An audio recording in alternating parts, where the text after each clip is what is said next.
आज हम लोग थोड़ा सा सीखेंगे उस भेद के बारे में कि मसीह यीशु कौन है ना। यीशु मसीह कौन है उसको हम जानेंगे। कैसे प्रभु यीशु मसीह, ध्यान से सुनिएगा, कैसे प्रभु यीशु मसीह पृथ्वी पे परमेश्वर को दर्शाता है और कैसे प्रभु यीशु मसीह स्वर्ग में मनुष्यों को दर्शाता है। आमीन।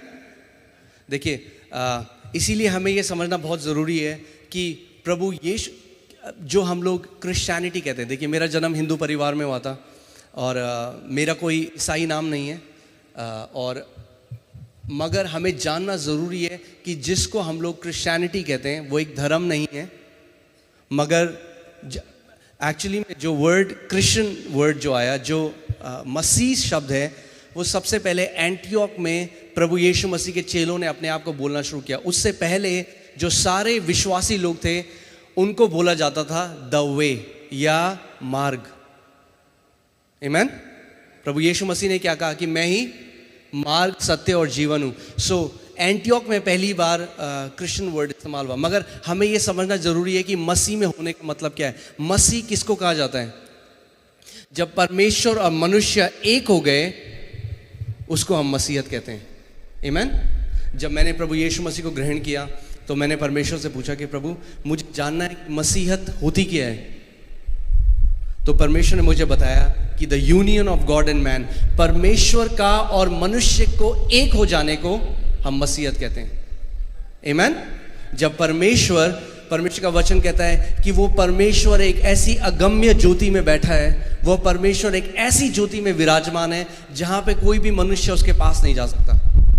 सो कोई भी मनुष्य, चाहे हम कितना भी अच्छे कर्म करते, चाहे हम कुछ भी करते, हमारे अंदर कभी भी वो लियाकत नहीं थी कि हम परमेश्वर के पास जा सके। हमारे पास वो एबिलिटी नहीं थी कि हम परमेश्वर के पास जा सकें उस ज्योति में। इसीलिए परमेश्वर मनुष्य का रूप धरकर यहाँ पे आया। जिसको हम प्रभु यीशु मसीह कहते हैं वो एक्चुअली में क्या है? वो है यूनियन, एक हो जाना परमेश्वर और मनुष्य का, उसी को हम प्रभु यीशु मसीह कहते हैं। आमीन। और आप जानते हैं जब एक गाड़ी आती है, कोई भी गाड़ी आती है, कोई भी बाइक आती है या कोई भी नई कार जब आती है तो पहले उसका प्रोटोटाइप बनाया जाता है। यानी पहला कार को आप देखते हैं प्रगति मैदान पे बहुत बड़ा ऑटो एक्सपो का मेला लगता है जहाँ पे अलग अलग गाड़ियाँ आती हैं। तो बताते हैं 3 साल बाद ये गाड़ी आएगी, मगर पहली गाड़ी वहाँ पे रख देते हैं। तो वैसे ही प्रभु यीशु मसीह वो पहला प्रोटोटाइप है, वो पहला उदाहरण है जो मनुष्य और परमेश्वर को एक होकर बना। और अब जितने हम लोग उस पर विश्वास करते हैं हम उसी के द्वारा उत्पन्न हुए हैं। और वैसे ही अब परमेश्वर का वचन कहता है कि जितने लोग मसीह यीशु में हैं वे अब एक नई सृष्टि हैं। आमीन। हम लोग अब यूहन्ना 1:12 में परमेश्वर का वचन कहता है कि जितने लोगों ने प्रभु यीशु मसीह को ग्रहण किया, जितनों ने उस वचन को ग्रहण किया, परमेश्वर ने उन्हें यह अधिकार दिया कि वे परमेश्वर की संतान हो जाएं, जो ना कि मांस लहू से उत्पन्न हुए हैं मगर जो परमेश्वर से उत्पन्न हुए हैं। आमीन। इस बात को इसीलिए ध्यान से समझिए। मैं आपको क्यों ये बात बता रहा हूँ, क्योंकि कई लोग जो है आज भी ईसाइयत में हैं। हम लोग किसी धर्म में नहीं हैं, हम लोग किसी धर्म का प्रचार नहीं कर रहे, हम लोग किसी धर्म को बढ़ाना नहीं चाहते। हम लोग परमेश्वर के राज्य का प्रचार कर रहे हैं और वो परमेश्वर का राज्य जो पृथ्वी पर फैल रहा है। आमीन। और परमेश्वर का वचन कहता है कि अंत में ये परमेश्वर का राज्य हर एक राज्य को अपने अधीन कर लेगा। और अंत में जब हम देखते हैं तो क्या होगा? हम अंत में जब आप वचन पढ़ेंगे तो अंत में हम देखते हैं प्रकाशित वाक्य में कि कैसे स्वर्ग पूरी रीति से पृथ्वी पर आ जाएगा। तब ना कोई मृत्यु होगी, ना कोई हत्या होगी, ना कोई बीमारी होगी। आमीन। और परमेश्वर का आज वचन बताता है कि परमेश्वर ने हमें, जो प्रभु यीशु मसीह में हैं, आप कोई साधारण लोग नहीं हैं। जानते हैं आप? अपने पड़ोसी को देखिए, उनके सुंदर सुंदर चेहरे को। आप कोई साधारण लोग नहीं है। परमेश्वर का वचन कहता है कि हम स्वर्ग के राजदूत हैं, है ना। आप देखिए क्या होता है, अगर कोई कलीसिया में अमेरिकन एम्बेसी का कोई व्यक्ति आ जाए, कोई राजदूत आए, सब लोग कहेंगे अरे अरे अरे, नीली प्लेट लगी थी उसकी गाड़ी में, अरे सूट पहन के आया था, अरे अमेरिकी एम्बेसी का राजदूत आया था। अरे उस अमरीकी एम्बेसी के राजदूत से भी ज़्यादा कीमती आप लोग हो, क्योंकि आप स्वर्ग के राजदूत हो। आमीन। हम लोग ये नहीं जानते कि हम लोग कौन हैं, हम लोग अपनी पहचान नहीं जानते। हम लोगों को ये समझना है कि मसीह यीशु कौन है, और हम लोगों को ये समझना है कि हम लोग कौन है मसीह में। ये दो सवाल सबसे ज़रूरी हैं आपके जीवन में जानने। पहला, मसीह कौन है, और दूसरा, हम लोग मसीह में कौन है। आमीन। आप जानते हैं कि सब लोगों को पता है कि जब पिताजी बूढ़े हो जाते हैं तो वो जायदाद लिखते हैं अपने बच्चों के लिए, तो किसी को पता है ना। पर आप जानते हैं कि क्या होता है अगर पिताजी ने कोई जायदाद लिखी और जो बच्चे हैं वो बहुत छोटे हैं, 3 साल के हैं, 2 साल के हैं, तो क्या उन्हें जायदाद मिलती है? नहीं। तब तक वो किसके पास रहती है? लॉयर्स के पास, एडवोकेट्स के पास, या किसी गार्जियन के पास, किसी जो देखभाल करने वाले लोग हैं उनके पास वो जायदाद रहती है। भले ही वो छोटे बच्चे, वो हो सकता है कि बहुत कोई अमीर व्यक्ति था जिसका बहुत बड़ा मैंशन था, एक बहुत बड़ा बंगलो था, 4-5 गाड़ियाँ थी, करोड़ों रुपए उसके अकाउंट में था, मगर उसके जो बच्चे हैं उसके बच्चों को तब तक वो जायदाद नहीं मिलेगी जब तक वो बच्चे सयाने नहीं हो जाते या एडल्ट नहीं हो जाते, 18 साल के नहीं हो जाते लॉ के हिसाब से। जब वो मैच्योर हो जाते हैं, सयाने हो जाते हैं, बड़े हो जाते हैं, तो क्या होता है, वो जायदाद जो पहले से उनकी थी वो अब उस जायदाद को क्या कर लेते हैं, हासिल कर लेते हैं और उसका फायदा उठा सकते हैं। वैसे ही परमेश्वर का वचन हमें बताता है गलातियों की पुस्तक 4 में, चलिए वो पढ़ लेते हैं। गलातियों 4 उसका पहला आयत हम देखेंगे, अगर आप स्क्रीन में डाल दें उसे। गलातियों 4 पहला, देखिए क्या लिखा है। मैं यह कहता हूं कि वारिस जब तक बालक है, यद्यपि सब वस्तुओं का स्वामी है, तो भी उसमें और दास में कुछ भेद नहीं। आमीन। बहुत सारे आज परमेश्वर के बेटे और बेटियां दासों की तरह जी रहे हैं क्योंकि वो अभी भी सयाने नहीं हुए। एक चीज मैं पहले क्लियर कर दूं, आप समझें इस बात को। आपकी उम्र का परमेश्वर के राज्य में आपकी उम्र से कोई लेना देना नहीं है। हो सकता है आप 80 साल के हों पृथ्वी में, मगर हो सकता है कि स्वर्ग में आपकी उम्र 3 साल हो, और हो सकता है कि आपकी उम्र 18 साल हो पृथ्वी में, मगर स्वर्ग में आप 40 साल के हैं। आप समझ रहे हैं मैं क्या कह रहा हूं? हमारी पृथ्वी की उम्र का स्वर्ग में सयानेपन से कोई लेना देना नहीं है। आप चर्च कितने साल से जा रहे हैं उसका भी आपके सयानेपन से कोई लेना देना नहीं है। आप हो सकता है कि 40 साल से कलीसिया जा रहे हैं मगर फिर भी बच्चे हैं। आमीन। क्योंकि चर्च अटेंड, देखिए, क्योंकि यहीं पे नेचुरल और परमेश्वर के राज्य में भेद है। यहीं पे जो हम शरीर में क्या होता है, अगर आप नहीं भी चाहोगे तो भी आप बढ़ोगे, है कि नहीं? आप बढ़ते रहोगे। मगर परमेश्वर के राज्य में ऐसा नहीं है। परमेश्वर के राज्य में ये एक पार्टनरशिप है। जब तक आप पवित्र आत्मा के साथ सहभागी नहीं होगे, जब तक आप परमेश्वर के वचन में नहीं बढ़ोगे, हो सकता है आप कलीसिया में कितने समय तक रहोगे, आप बच्चे ही रहोगे। और आप क्या करोगे? आप हर समय प्रार्थना करोगे, आप प्रेयर टावर फोन करोगे, मेरे पेट में दर्द है, मेरे सर में दर्द है। देखिए, हम उसके विरोध में नहीं है। जब तक आप बच्चे हैं ये चलेगा, मगर समझिए कलीसिया हम क्यों आते हैं? कलीसिया हम प्रार्थना कराने के लिए नहीं आते हैं। सुन रहे हैं आप लोग? हम लोग कलीसिया प्रार्थना कराने के लिए नहीं आते हैं, हम लोग कलीसिया में मसीह में बढ़ने के लिए आते हैं। आमीन। और अपना अधिकार जानने के लिए आते हैं। पुराने नियम में और नए नियम में यही भेद है। पुराने नियम में क्या था? लोगों को एक मूसा चाहिए था। मूसा, हमें नहीं सुनना परमेश्वर से, भाई तुम सुन लो। आज भी कई लोग ऐसे करते हैं, है ना? कॉल करके, प्रभु क्या कह रहा है मेरी शादी के बारे में? प्रभु क्या कह रहा है मेरी जॉब के बारे में? मैं जॉब करूं या करूं? पास्टर जी जॉब करूं ना करूं? अरे वो प्रॉफिट जी जॉब करूं ना करूं? नहीं। परमेश्वर का वचन, मसीह यीशु ने यूहन्ना 10:27 में कहा, मेरी भेड़ें मेरी आवाज सुनती हैं। आमीन। और अगर आप मसीह यीशु की भेड़ हो तो आप स्वयं परमेश्वर की आवाज सुन सकते हो। कब तक आप एक दूसरे बंदे को ढूंढोगे जो आपके लिए परमेश्वर की आवाज सुन सकता है? आमीन। इसीलिए हम कलीसिया में क्यों आते हैं? कलीसिया में इसीलिए आते हैं कि हम मसीह में बढ़ सकें।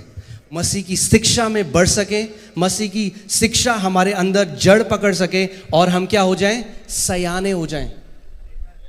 हम क्या हो जाएं? सयाने हो जाएं। आमीन।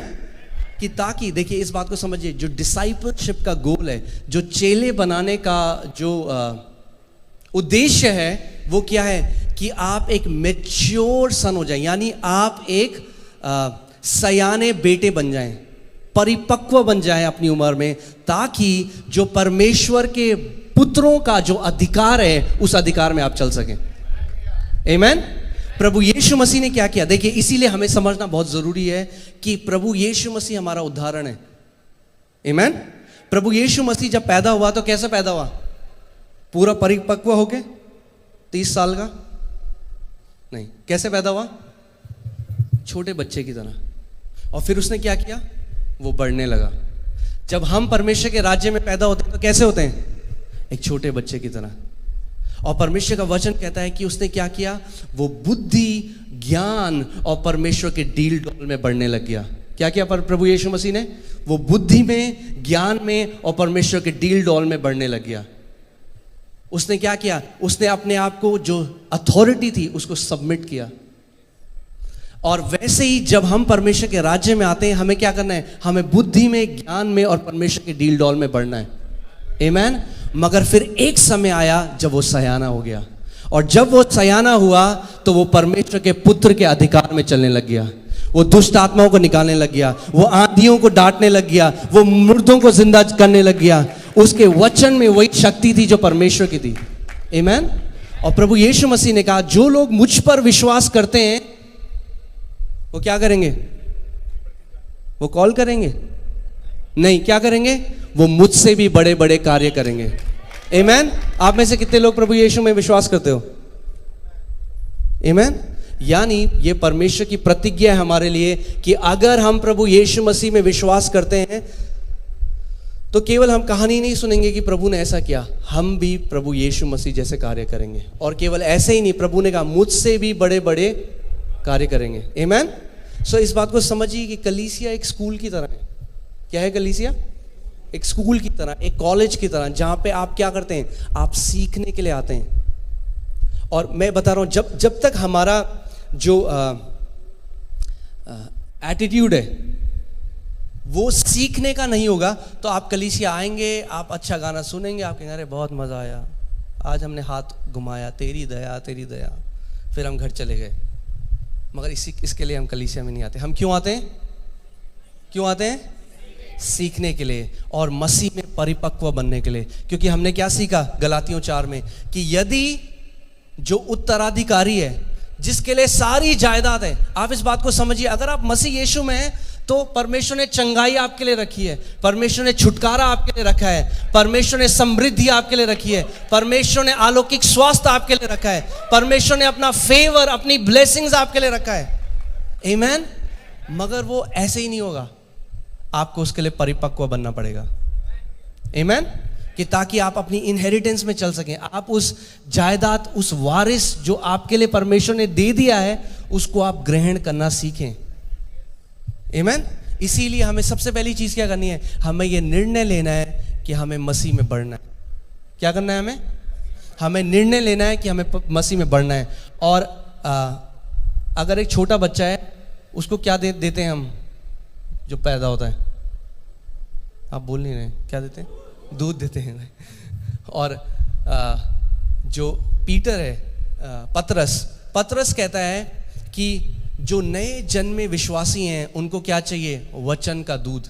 देखिए, वचन ही दूध भी है और वचन ही ठोस खाना भी है। आमीन। सो एक ही तरीके से हम लोग बढ़ सकते हैं परमेश्वर के राज्य में। देखिए, मैं मेरा हार्ट समझिएगा, मैं किसी को निशाना करके कुछ कह नहीं रहा हूं, मगर हर किसी को आराधना करना बहुत पसंद है। हम, मुझे भी पसंद है। बट हम क्या करें? लोग क्या करते हैं? कलीसिया में आते हैं, आराधना करते हैं, फिर जब वचन पढ़ता दे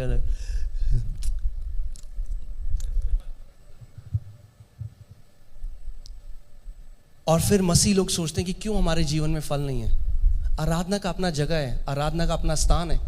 हम लोग आत्मा और सच्चाई में आराधना करते हैं, मगर वो सब्स्टिट्यूट नहीं है परमेश्वर के वचन के लिए। आप समझ रहे हैं?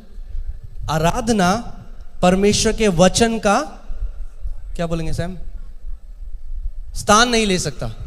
आराधना की अपनी जगह है, परमेश्वर के वचन की अपनी जगह है। परमेश्वर का वचन कभी नहीं कहता कि आराधना करके हम बढ़ जाएंगे परमेश्वर के राज्य में, नहीं। एक ही तरीका है जो आपका भोजन क्या है, परमेश्वर का वचन। आपका भोजन क्या है, परमेश्वर का वचन। और मैंने एक चीज़ देखी है, अपने जीवन में भी देखा है, जब पहले हम कलीसिया जाते थे तो हम बहुत एक्साइटेड रहते थे, अरे आज हम लोग ये आराधना सुनेंगे, वाह वाह वाह, अरे मेरा वो वाला गाना गाना, अरे हाँ सैम भैया ने मेरा गाना गाया, मज़ा आ गया। हम भी ऐसे कलीसिया जाते। मगर एक टाइम आया जो हमारा एक्साइटमेंट था, जो हमारा उत्साह था, वो आराधना में तो था ही, मगर वो वचन में भी आ गया। फिर हम लोग भूखे होके जाते थे कि आज हम कुछ सीखेंगे परमेश्वर के राज्य के बारे में, और जो सीखेंगे उसको अपने जीवन में अप्लाई भी करेंगे। आमीन। और देखिए, जब आप परमेश्वर के वचन को खाने लग जाएंगे, जब आप परमेश्वर के वचन को अपने जीवन में डालने लग जाएंगे, तो आप अपने आप सयाने होने लग जाएंगे, आप अपने आप परमेश्वर के राज्य में बढ़ने लग जाएंगे। और जब आप परमेश्वर के राज्य में बड़े होने लग जाएंगे तो उसका एक चिन्ह क्या होगा आप जानते हैं? आप स्वयं परमेश्वर की आवाज सुनने लग जाएंगे। आमीन।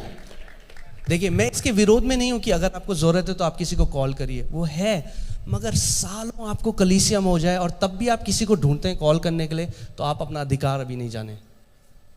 आमीन। प्लीज हमें गलत मत समझिएगा, हम लोग यहाँ हैं, अगर आपको, हम लोग लाइफ ग्रुप लीडर्स हैं, बहुत सारे लोग हैं जो आपके लिए प्रार्थना करेंगे, मगर स्टार्टिंग में ठीक है, मगर जब आपको समय होता जाए तो वो समय, अब आप अपने भाई बहनों का बर्डन लो, अब आप दूसरे लोगों के लिए प्रार्थना करो, अब आप प्रार्थना करो तो दूसरे लोग चंगे हो जाएं, अब आप प्रार्थना करो तो दूसरों की दुष्ट आत्माएं निकलें। आमीन। परमेश्वर यही चाहता है कि जिस व्यक्ति का पहले छुटकारा हो, वो व्यक्ति बाद में दूसरों के छुटकारे का कारण बने। आमीन। परमेश्वर चाहता है जो व्यक्ति पहले बीमार था और चंगा हो, वो व्यक्ति बाद में जाकर और बीमारों को चंगा करे। आमीन। ये परमेश्वर का हृदय है। और परमेश्वर नहीं चाहता कि ये एक व्यक्ति का काम है, ये पास्टर का काम है, पास्टर प्रार्थना करेगा, नहीं, हम सब का कार्य है। प्रभु ने हम सब क्यों बोला है, क्या बोला है? जगत के छोर तक जाओ, क्या करो? बीमारों को चंगा करो, दुष्ट आत्माओं को निकालो, कोढ़ियों को शुद्ध करो, मुर्दों को जिलाओ, तुम्हें मुफ्त में मिला है, मुफ्त में क्या करो? आगे दो। आमीन। सो देखिए, मुझे 15 साल हो गए हैं मसीह में, और इन 15 सालों में मैंने एक चीज़ देखी, मैंने उन मसीहों को मसीह के जीवन में राज्य करते हुए देखा जिन्होंने परमेश्वर के वचन का आदर किया। आमीन। मैंने उन मसीहों को परिस्थितियों के ऊपर आते हुए देखा जिन्होंने परमेश्वर के वचन का आदर किया। आमीन। क्योंकि जब आप परमेश्वर का वचन का आदर करने लग जाएंगे, परमेश्वर आपको वो सामर्थ्य देगा कि आप हमेशा परिस्थितियों के नीचे नहीं, मगर आप परिस्थितियों के ऊपर होंगे। आमीन। परमेश्वर का वचन कहता है कि जो धर्मी जन है उसके ऊपर बहुत विपत्तियां आएंगी। प्रभु का वचन कभी नहीं कहता, प्रभु यीशु मसीह ने कभी नहीं कहा मुझ में विश्वास करो और क्या बोलते हैं उसे, फूलों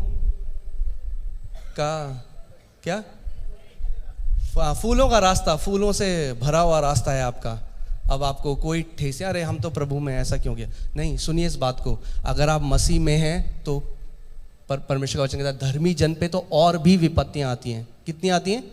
और आती हैं, मगर यहोवा उनको सब विपत्तियों से छुटकारा देता है। आमीन। इसका मतलब परमेश्वर की हमारे ऊपर प्रतिज्ञा है, चाहे कितनी भी विपत्तियां हमारे विरोध में आए, परमेश्वर हमें क्या करता है? परमेश्वर हमें वो सामर्थ्य देता है कि हम परिस्थितियों के नीचे नहीं, मगर हम परिस्थितियों के ऊपर होंगे। आमीन। मगर ये तभी होगा जब आप सब अपने हृदय में इस निर्णय को बनाएं कि मैं परमेश्वर के राज्य में परिपक्व बनूंगा। मैं केवल एक, देखिए समझिए इस बात को, क्योंकि मैं हिंदू परिवार से, और मैं समझता हूँ आप में से कई और लोग भी हैं, हम लोग सोचते हम सत्संग सुनने जा रहे हैं, बड़ा अच्छा लगता है। नहीं, ये सत्संग नहीं है, ये प्रभु का वचन है। आमीन। यहाँ पे हम केवल शांति के लिए नहीं आ रहे, हम लोग बढ़ने के लिए आ रहे हैं मसीह में। आमीन। हम लोग परिपक्व होने के लिए आ रहे हैं कि ताकि जो काम मसीह यीशु ने करे वो ही काम हम भी कर सकें। आमीन। हालेलुया। हाँ, तो ये सत्संग नहीं है, मतलब सत्संग है इन द सेंस यीशु मसीह सत्य है और उसके साथ हम फेलोशिप कर रहे हैं, तो संग भी है, बट बट मैं क्या कह रहा हूँ, मैं उस एटीट्यूड की बात कर रहा हूँ कि भैया कुछ भजन सुन लेंगे, कुछ अच्छा सुन लेंगे, घर चले जाएंगे, शांति मिल गई। नहीं नहीं नहीं नहीं, अगर आप यहाँ आ रहे हैं तो इस निर्णय के साथ बैठिए कि मुझे मसीह यीशु में परिपक्व बनना है, कि ताकि मैं परमेश्वर के बेटे की तरह उस अधिकार में इस पृथ्वी पे चल सकूं। आपको पता है क्या होगा जब परमेश्वर के बेटे के अधिकार में हम लोग चलने लग जाएंगे?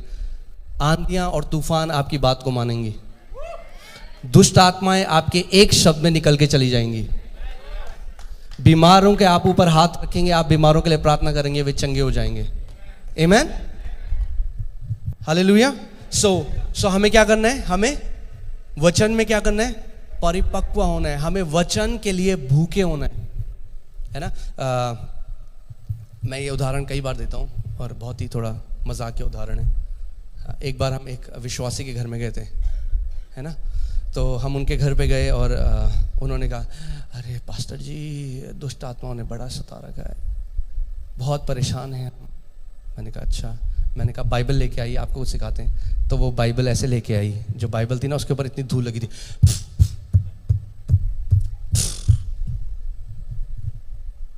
तो जब परमेश्वर का वचन में धूल लगी होगी तो ऐसे ही होगा। आमेन। क्योंकि परमेश्वर का वचन क्या बताता है कि परमेश्वर का वचन क्या है? दो धारी तलवार है। और आप जानते हैं दो लकड़हारे थे। क्या थे? लकड़हारे। आपको होता है लकड़हारे क्या होता है? देखो ग्रेस दे रहा है प्रभु मुझे। दो लकड़हारे थे, है ना। दोनों ने क्या किया? एक ही दुकान से वो कुल्हाड़ी खरीदी, ठीक है। और दोनों जो हैं वो साथ में पेड़ काटने गए।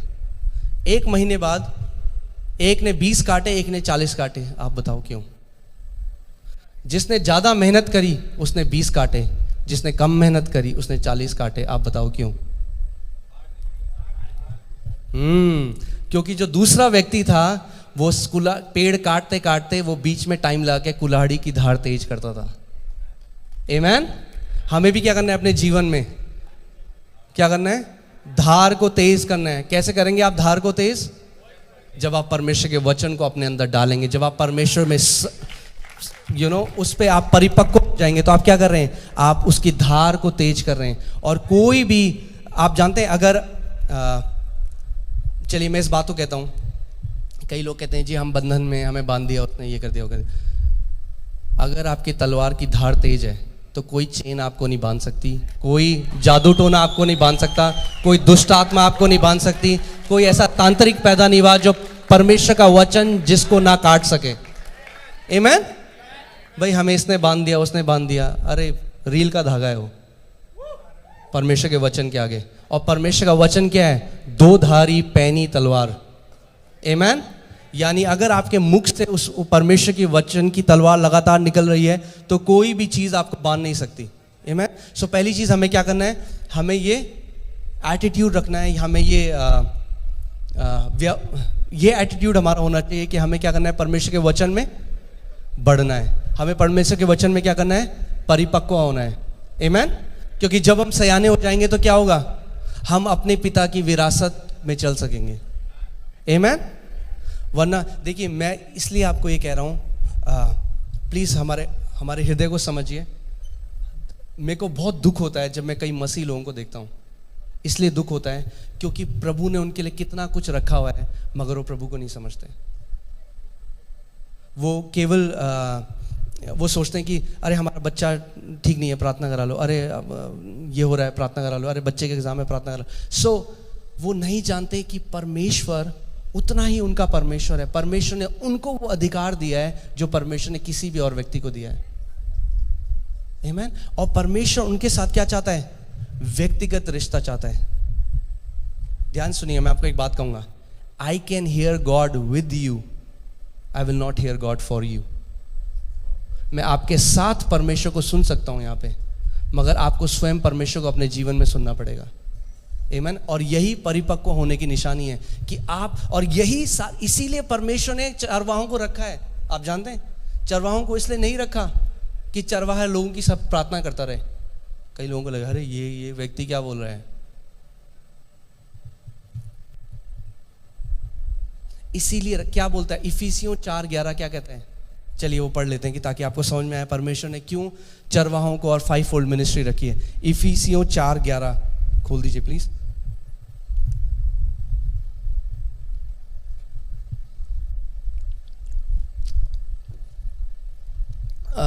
10 से पढ़ दीजिए। नहीं 11 से। ओके। और उसने कितनों को भविष्यद्वक्ता नियुक्त करके और कितनों को सुसमाचार सुनाने वाले नियुक्त करके और कितनों को रखवाले और उपदेशक नियुक्त करके दे दिया। अपोस्टल उड़ा दिया उन्होंने, मगर प्रेरित भी है पहले। अच्छा दूसरा 12 में क्यों दिया? ताकि वे प्रार्थना करें लोगों की। क्या लिखा है? क्यों लिखा है? क्यों दिया गया? 5 फोल्ड मिनिस्ट्री क्यों दी गई है? आप क्यों कलीसिया में आते हो? ताकि क्या हो? ताकि पवित्र लोग क्या हो जाएं? सिद्ध हो जाएं। ताकि पवित्र लोग सिद्ध हो जाएं। ये जो वर्ड सिद्ध है ये एक्चुअली वर्ड मैच्योर है, सयाने हो जाएं।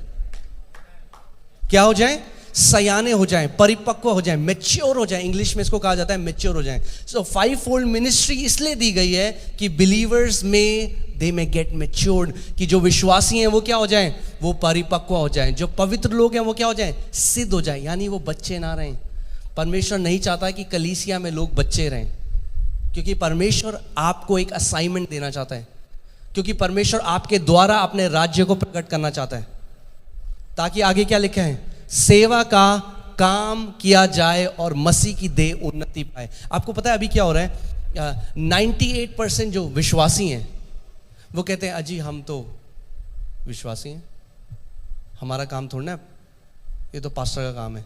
जो 2% लीडरशिप है, 2% जो लीडरशिप है मसीह की देह में, वो काम कर रही है बहुत। मैं ये नहीं कह रहा कि आप कुछ नहीं कर रहे हैं, मैं कह रहा हूँ एक जनरल बात कर रहा हूँ मैं, कि जनरल रूप में बहुत सारे जो लोग हैं ना वो केवल कलीसिया आते हैं, संडे सरमन सुनते हैं, घर चले जाते हैं और वैसे ही रहते हैं। मगर यहाँ परमेश्वर का वचन कह रहा है कि जब विश्वासी लोग सिद्ध हो जाएंगे, परिपक्व हो जाएंगे, तो क्या होगा? सेवा का काम किया जाएगा। यानी सेवा का काम, वो सेवा वाला वो नहीं, मिनिस्ट्री का काम। यानी आप लोग दुष्ट आत्माएं निकालेंगे, बीमारों को चंगा करेंगे, वचन को प्रचार करेंगे, उसके राज्य को यहाँ पे प्रकट करेंगे। आमीन। आप जानते हैं ये उल्टा हो रहा है। आपने अच्छा कितने लोगों ने क्रिकेट मैच देखा है? अभी IPL भी चल रहा है, बस बाकी सब पवित्र लोग हैं। सो क्रिकेट मैच में आपने देखा है क्या होता है? 11 खिलाड़ी खेलते हैं, मगर एक कोच होता है जो उन्हें कोचिंग करता है। एक होता है, 2 होता है, कोच होता है, और कोच क्या करता है? उनको कोचिंग देता है। मगर क्या वो कोच खेलता है? नहीं। उस कोच का काम क्या है? उनको ट्रेनिंग देना। खेलता कौन है? बस समझ जाओ यही है परमेश्वर के राज्य में भी। हमारा काम है आपको कोचिंग देना, परमेश्वर के राज्य को प्रकट करना आपका काम है। बाहर जाके अपने ऑफिस में, अपने दफ्तर में, अपने कॉलेज में, जहां कहीं आप हैं, वो आपका काम है। आमीन।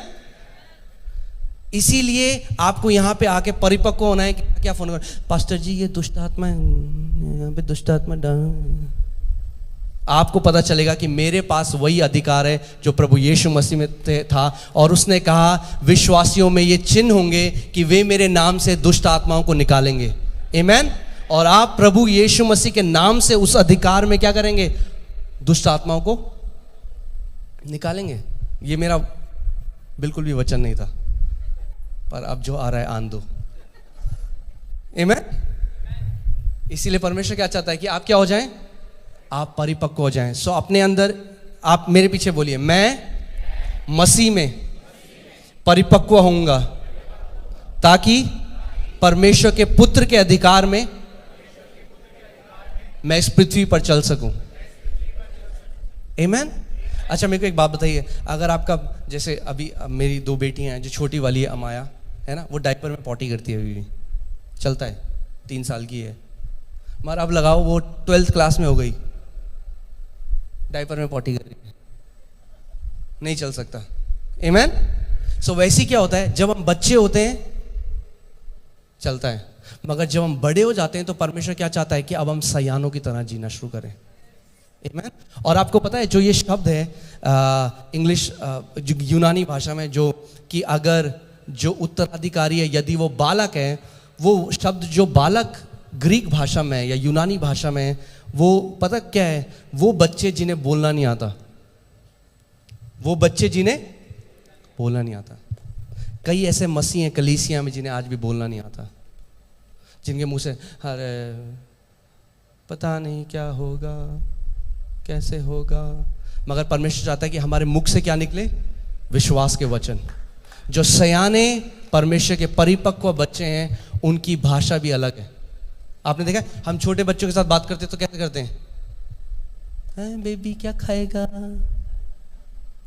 क्या है ना, हम बोलते हैं ना चिज्जी खानी है, मम्मम पीना है ना, वो मम्मम बोलते हैं तो हम भी मम्मम ही बोलते हैं, है ना, बबून गुब्बारे को।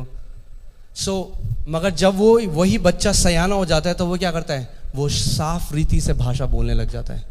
आमीन। और परमेश्वर चाहता है वैसे ही हम जब परमेश्वर में परिपक्व हो जाएंगे तो परमेश्वर का वचन फटाफट फटाफट दो धारी तलवार की तरह हमारे मुंह से निकलेगा, और फिर शैतान जान जाएगा कि हम ये व्यक्ति जो है ये डेंजरस है, ये खतरनाक है, इसके साथ पंगे नहीं लेने। आमीन। इसीलिए हमें क्या करना है कलीसिया? हमें परिपक्व बनना है। इस बात को समझिए कि क्यों परमेश्वर ने 5-fold मिनिस्ट्री रखी है हमारी। मैं एक बात बोलूं आपको, एक पास्टर की असली सफलता क्या है? जब उसके लोगों को उसकी जरूरत नहीं है। तभी एक पास्टर सफल है जब लोगों को उसकी जरूरत नहीं है, जब वो खुद परमेश्वर से ग्रहण करना जान ले, जब वो खुद परमेश्वर की आवाज को सुनने लग जाएं। आमीन। हालेलुया। आप इस बात को समझ रहे हैं ना? आमीन। इसीलिए हमें क्या करना है? हमें परमेश्वर के वचन में बढ़ते जाना है। आप जानते हैं जब लूका में प्रभु यीशु मसीह ने एक दृष्टांत बताया, और उस दृष्टांत में प्रभु यीशु मसीह ने कहा कि एक पिता के 2 बेटे थे। सुनिए आपने वो कहानी, बहुत फेमस है, उड़ाऊ पुत्र की, है ना? किस किसने सुनी है? चलो सबने सुनी है। एक पिता के 2 पुत्र थे, बड़ा था छोटा था, और छोटे वाले ने पिता से कहा, क्या कहा? कि तू मुझे जायदाद दे दे। उसने क्या किया? टाइम से पहले जायदाद मांगी। क्या किया? टाइम से पहले उसने जायदाद मांगी। जब वो सयाना नहीं था, क्या किया उसने उस जायदाद का? उड़ा दी। और बाद में कैसे जीने लग गया? सुअरों की तरह। समझिए इस बात को, क्यों परमेश्वर आपको इनहेरिटेंस नहीं देता टाइम से पहले? It will destroy you. हम लोग उस अधिकार को संभाल नहीं पाएंगे। अगर हमारा कैरेक्टर नहीं है, आपने किसी के लिए प्रार्थना करी, वो मुर्दा जी उठा, आपको सब कुछ मैं ही मैं हूं, और हमारे अंदर घमंड आ जाएगा। मगर जब हम परमेश्वर के चरित्र में बढ़ते हैं, जब हम सयाने हो जाते हैं, तो एक समय आता है जब परमेश्वर कहता है कि अब ये व्यक्ति जो है अब ये उस पुत्र के अधिकार में चल सकता है। आमीन। उस पुत्र ने क्या किया? समय से पहले अपने पिता से कहा कि पिता मुझे अपनी जायदाद का हिस्सा दे। आप जानते हो कि हमारे समाज में हमारा समाज क्या है? तुम्हारा समाज। हमारे समाज में और यहूदियों का समाज जो है बहुत मिलता जुलता है। अगर कोई व्यक्ति आज हिंदुस्तान में, इंडिया में, भारत में अपने पिता के पास जाए और बोले जायदाद दो, उसका मतलब वो क्या कह रहा है? वो कह रहा है कि मेरे लिए मेरे पिता मरे हुए समान है। वो कह रहा है अभी जब आप जिंदा भी हो मुझे मेरी जायदाद का हिस्सा दे दो। ये बहुत ही डिसऑनरिंग है, बहुत ही निरादर उसको कर रहा है अपने पिता का। तो उसने क्या किया? उसने अपने पिता का निरादर किया और क्या किया? जायदाद ले ली। और जायदाद लेके परमेश्वर का वचन कहता है कहाँ चला गया? कहाँ चला गया? दूर देश। और दूर देश में उसने उल्टे सीधे काम किए और सारी जो धन संपत्ति उसके पास थी उसको उड़ा दिया। उसके बाद बाइबल कहती है कि वो उसके बाद जब खाने को नहीं पड़ा तो अब क्या करने लग गया? सुअरों की देखभाल करने लग गया और सुअरों का खाना खाने लग गया। तब उसे याद आया, अरे मेरे पिता के घर में तो नौकरों के मजे हैं, नौकरों को भी बढ़िया एकदम A1 खाना मिलता है। उसे पिता नहीं चाहिए था। उसने कहा कि बहुत बढ़िया खाना मिलता है, सो वापस जाता हूँ और अपने पिता को बोलूँगा कि मुझे एक नौकरी रख ले अपना। और जब वो बेटा वापस गया तो उसके पिता ने क्या किया? उसको गले लगा लिया। उसको लग रहा था क्या मिलेगा, शायद लात घुसे, थप्पड़ और फिर माफ़ी मांगूंगा। हम में से कई लोग आज भी परमेश्वर को वैसा सोचते हैं कि हमसे गलती हो गई। किसी से गलती हुई है यहाँ पे? हाथ खड़ा करें जो बोलता है मुझसे गलती हुई है, पाप हुआ है। हम सबसे हुई है ना। और हमें क्या लगता है जब हमसे गलती होती है तो हमें क्या लगता है कि अब परमेश्वर पीटेगा, जब हम परमेश्वर के पास जाएंगे।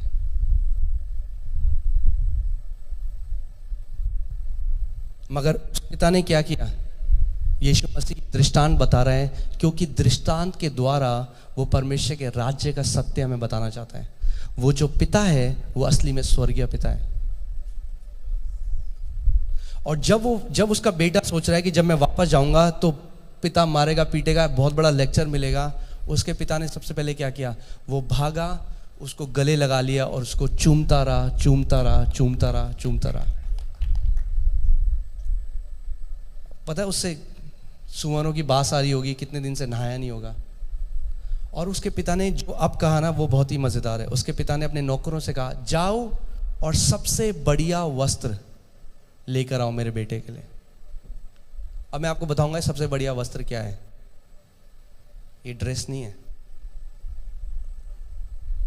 सबसे बढ़िया वस्त्र लेके आओ मेरे बेटे के लिए, उसके उंगली में अंगूठी पहनाओ और उसके पांव में सैंडल पहनाओ। ये 3 चीजें हमें समझनी बहुत जरूरी हैं। वस्त्र, रोब, अंगूठी और सैंडल। इन 3 चीजों पे आज मसीह लोग चल नहीं रहे और हम नहीं जानते कि इसका महत्व क्या है। आप जानना चाहते हैं वस्त्र क्या है? ओके, आइए हम एक वचन खोलेंगे।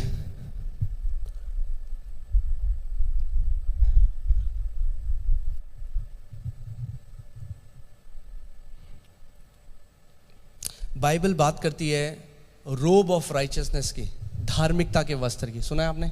बाइबल में लिखा है कि धार्मिकता के वस्त्र की बात बाइबल करती है। और पहला कुरिन्थियों 1:30, चलिए जल्दी से देखेंगे क्योंकि हमारे पास केवल 10 मिनट है। पहला कुरिन्थियों 1:30, परंतु उसी की ओर से तुम मसीह यीशु में हो। किसकी ओर से? किसकी ओर से? परमेश्वर की ओर से, आपकी ओर से नहीं। कई लोग कहते हैं अरे मैंने बहुत रिसर्च करी, रिसर्च के बाद मैं यीशु मसीह में आ गया। नहीं, कि रिसर्च से नहीं आया, परमेश्वर ने आपको मसीह में डाला है। प्रभु यीशु मसीह ने कहा तुमने मुझे नहीं चुना मगर मैंने तुम्हें चुना है। आप यहाँ पे इसलिए नहीं बैठे क्योंकि आप बहुत ज्ञानवानी हैं, आपने बहुत चीज़ें पढ़ी तब आप यीशु में आए। आप यहाँ इसीलिए बैठे हैं क्योंकि मसीह ने आपको चुना है और उसने कहा कि तुम्हें मैंने अपनी पास बुलाया है। आमीन। सो वो कह रहा है उसी की ओर से, यानी परमेश्वर की ओर से तुम मसीह यीशु में हो, जो परमेश्वर की ओर से हमारे लिए ज्ञान ठहरा, अर्थात पहला शब्द यहाँ पे धर्म नहीं है, धार्मिकता। सो वो जो वस्त्र है वो यीशु मसीह है। Jesus Christ is our righteousness. So Yeshu, पिता ने क्या कहा कि ये जो बेटा है ना, ये जो वापस आ गया, ये हमें दर्शाता है जब हमने परमेश्वर को, प्रभु यीशु मसीह को ग्रहण किया। और रोमन्स चैप्टर 6 में कहता है कि हम मसीह को क्या कर रहे हैं? हमने पहन लिया है। सो ये जो बेटा जब वापस आया तो पिता ने क्या कहा? इसको बेस्ट रोब दो। और बेस्ट रोब क्या है? धार्मिकता का है। और परमेश्वर ने हमें क्या किया? मसीह की धार्मिकता दे दी। आमीन। सो पहली चीज जो मसीह में हमारे पास है वो हमारी अपनी धार्मिकता नहीं है। वो क्या है? मसीह की धार्मिकता है। क्या है? मसीह की धार्मिकता है। आमीन। दूसरी चीज, परमेश्वर ने क्या किया, पिता ने क्या किया कि उसको क्या किया? क्या दी? अंगूठी दी। अंगूठी उस जमाने में अधिकार को दर्शाती है, सिग्नेट रिंग जिसको कहा जाता है। एक राजा क्या करता था, उसके पास वो अंगूठी होती थी, उसी में छाप भी होती थी। सो अगर राजा ने एक चिट्ठी लिखी और उस अंगूठी से छाप लगा दी, इसका मतलब जो राजा ने बोला है और उसमें अंगूठी की छाप लगी है, यानी वो राजा का आदेश है, वो डिक्लेरेशन है, वो घोषणा है राजा की, उसको कोई वो नहीं कर सकता। और यीशु मसीह ने क्या कहा कि तुम मेरे नाम में दुष्ट आत्माओं को निकालोगे। उसने क्या किया? हमें वो अधिकार दे दिया। तो पिता ने क्या किया? दूसरी चीज हमें क्या दी है? अंगूठी। पहली चीज जो हमें मसीह में जाननी है वो ये है कि धार्मिकता हमारी अपनी नहीं है, धार्मिकता प्रभु यीशु मसीह की। बाइबल कह रही है कि प्रभु यीशु मसीह हमारे लिए धार्मिकता बन गया। आमीन। मेरे पास समय नहीं है ये बहुत सारी चीजें समझाने का, बट जल्दी जल्दी, और पहला आज का हिंदी हुआ है तो थोड़ा मुझे ग्रेस दीजिए, आगे आगे और बढ़िया हो जाएगा। आमीन। सो पहली चीज क्या मिली हमें? मसीह की धार्मिकता। बोले क्या मिली? मसीह की धार्मिकता, आपकी अपनी धार्मिकता नहीं। मसीह की धार्मिकता का मतलब आपको परमेश्वर ने वो जगह दे दी है जो मसीह की है। आमीन। यानी आज जब पिता के पास आप जाते हैं प्रार्थना करने, तो पिता आपको उसी तरीके से देखता है जैसे वो मसीह यीशु को देखता है। आमीन। इसीलिए आपको हमें ये बात को समझना जरूरी है। इसीलिए कई विश्वासी लोग कई विश्वासी लोग पता क्या बोलते हैं, पास्टर जी आप प्रार्थना कर दो, आपकी प्रार्थना तो प्रभु सुनता है ना, हमारी नहीं सुनता। So because we don't understand कि हमको मसीह की धार्मिकता मिली है, पास्टर की धार्मिकता नहीं, मसीह की धार्मिकता। हर किसी विश्वासी को मसीह की धार्मिकता है। आपके पास क्या है? मसीह की धार्मिकता। इसीलिए परमेश्वर का वचन, आपको जानते हैं पुराने नियम में जो महायाजक होता था, महायाजक पूरे इज़राइल से एक व्यक्ति को चुना जाता था जिसको माना जाता था सबसे पवित्र, सबसे होली। और वो व्यक्ति एक दिन होता था डे ऑफ अटोनमेंट, यानी ढांपे जाने का दिन, जिस दिन इज़राइल के सारे पाप ढांपे जाते थे। तो वो जो महायाजक होता था वो सबसे पवित्र स्थान में डरते और कांपते हुए जाता था, क्योंकि उसे पूरे इज़राइल के पापों का पश्चाताप तो करना है। अगर उसके जीवन में खुद कुछ पाप है तो वहीं मर जाएगा। इसीलिए वो याद कर रहा होगा पूरे साल क्या क्या किया, अपनी बीवी को बोलता होगा बता अगर मैंने कुछ किया तो, और डरते और कांपते हुए अंदर जाता था। और अगर उसके जीवन में कुछ गलती थी तो वो वहीं मर जाता था। मगर अब मसीह यीशु क्या बन गया हमारे लिए? धार्मिकता बन गया। और आप जानते हैं यहूदी लोग इतना डरते थे परमेश्वर से कि वो यहावे जब लिखते थे तो पेन की जो कलम होती है उसको तोड़ देते थे, जाते थे नहा के आते थे और दोबारा फिर लिखना शुरू करते थे। हर समय जब उन्हें परमेश्वर का नाम लिखना है वो उस समय निब को तोड़कर जाके नहा के वापस आके दोबारा लिखना शुरू करते थे। और अब पौलुस नए नियम में कह रहा है आओ हियाव से अति पवित्र स्थान में प्रवेश कर जाओ। वो उस समय के लोगों के लिए बहुत बड़ी गाली थी। कह रहे ये क्या कह रहा है अपोस्टल पौलुस, ये पौलुस क्या कह रहा है? क्यों आज आप उस अति पवित्र स्थान में, आज परमेश्वर का वचन कहता है कि हियाव से आ जाओ। क्यों? क्योंकि आज हमने वो वस्त्र पहना है जो यीशु मसीह है। आमीन। आप हियाव के साथ आज परमेश्वर पिता के पास जा सकते हो। जब आपने गलतियां करी हैं तब भी, और तभी सबसे ज्यादा जरूरत है जाने की। आमीन। कि आप अपने पिता के पास जा सकते हो। 5 ही मिनट है, अब इस बात को समझिए। इसीलिए शैतान सबसे बड़ा हम पे क्या दोष लगाता है कि हम इस लायक नहीं हैं। अरे हम कहाँ प्रार्थना करेंगे। क्यों आज मसीह लोग, क्यों कई प्रार्थनाएं हमारी आंसर नहीं होती? क्योंकि हम इस तरह से प्रार्थना नहीं करते कि हम धर्मी लोग हैं। क्योंकि परमेश्वर का वचन याकूब 5 पुस्तक में कहता है धर्मी जन की प्रार्थना बहुत पावरफुल, बहुत सामर्थी होती है। आमीन। तो जब आप प्रार्थना करते हैं ना, उससे पहले आपको ये जानना जरूरी है मैं यीशु मसीह मेरी, और आप प्रार्थना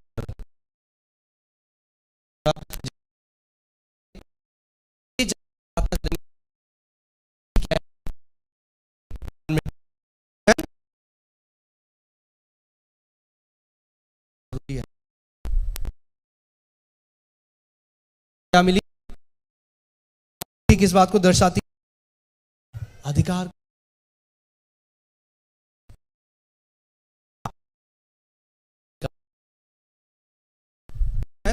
और तीसरी चीज से क्या? सैंडल।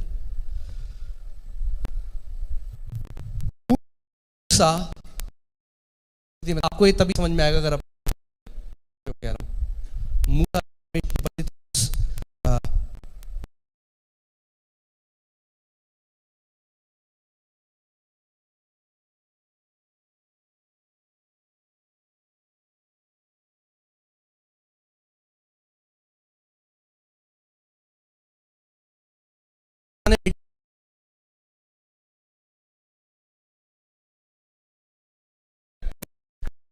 परमेश्वर ने, क्योंकि अब हमें एक नई यीशु में है। आमीन। चलिए हमारे पास टाइम नहीं है, अगली बार करेंगे। आप एक बार खड़े हो जाइए, हम लोग आखिरी प्रार्थना करेंगे।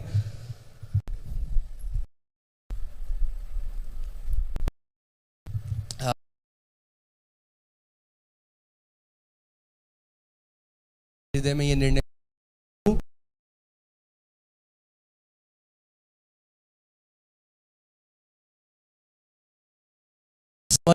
चाहता हूँ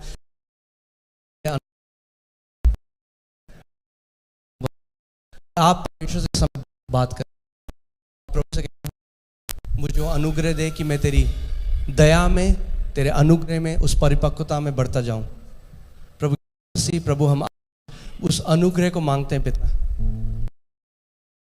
कि पिता हम आपके राज्य में प्रभु बालक ना रहें, प्रभु सयाने हो जाएं, बढ़ने लग जाएं, डील और बुद्धि और ज्ञान में।